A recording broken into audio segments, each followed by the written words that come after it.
안녕하세요. 테크펄스랩입니다.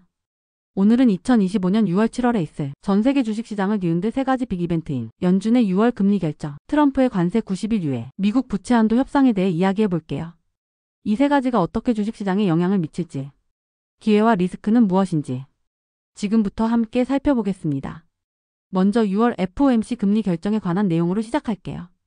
6월 17일, 18일 FOMC 회의에서 연준은 현재 금리 4.25에서 4.50%를 유지할지 아니면 0.25%포인트 내릴지 결정합니다.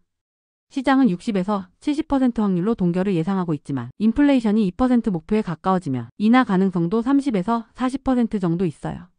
긍정적인 점은 금리 동결이나 인하가 기술주, 소형주 같은 성장주의 호재라는 거예요. 2024년 12월 인하 때 나스닥이 1.5% 올랐던 걸 보면 알 수 있죠.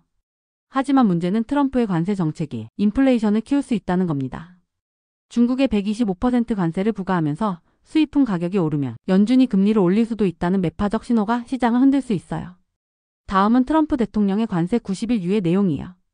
2025년 4월 9일 트럼프는 한국, 일본, 유럽연합 등 75개국에 부과된 상호관세를 7월 8일까지 유예하고 관세율을 25%에서 10%로 낮췄습니다.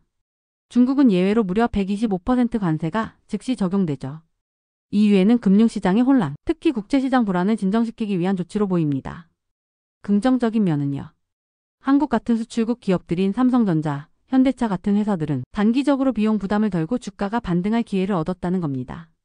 실제로 유예 발표 후 코스피는 1.2% 올랐어요. 하지만 문제는 이게 임시조치라는 거예요.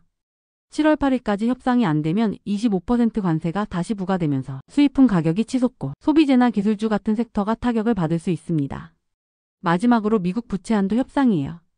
재무장관 스콧 베센트는 8월에 정부의 현금과 특별 조치가 바닥날 거라고 경고했어요. 그래서 의회는 7월 중순까지 부채 한도를 올리거나 유예해야 합니다. 트럼프는 5조 달러 규모의 경제 패키지를 추진 중인데 공화당 내부 갈등과 민주당 협상이 변수죠. 좋은 시나리오는 협상이 성공해서 디폴트 위기가 사라지는 거예요. 2023년 부채 한도 타결 때 S&P 500이 2% 올랐던 것처럼 금융주나 기술주가 반등할 수 있습니다. 하지만 최악의 경우 협상이 실패하면 디폴트 위험이 커지면서 주식시장이 10에서 15% 급락할 수도 있어요. 2011년 위기 때 S&P 500이 17% 빠졌던 걸 떠올리면 이건 정말 큰 리스크입니다.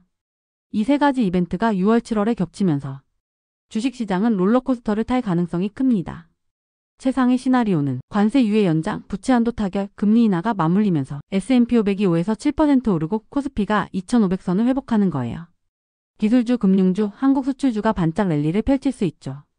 하지만 최악의 경우 관세가 재부과되고 부채 협상이 깨지고 연준이 매파적으로 돌아서면 시장은 10에서 15% 하락할 수 있습니다. 특히 기술주, 소비재, 수출주는 큰 타격을 받을 거예요.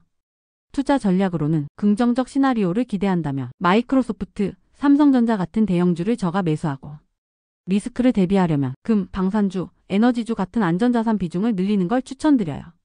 변동성이 커질 테니 현금 비중도 20% 정도 유지하는 게 안전합니다. 6월 7월은 관세, 부채, 금리라는 세 가지 폭탄이 주식시장을 뒤흔들 시기입니다. 기회와 위험이 공존하는 만큼 최신 뉴스를 놓치지 말고 신중하게 투자하세요. 테크펄스랩에서 더 많은 투자 인사이트를 얻고 싶다면 구독과 좋아요 부탁드려요. 테크펄스랩에서 다음 영상으로 만나요.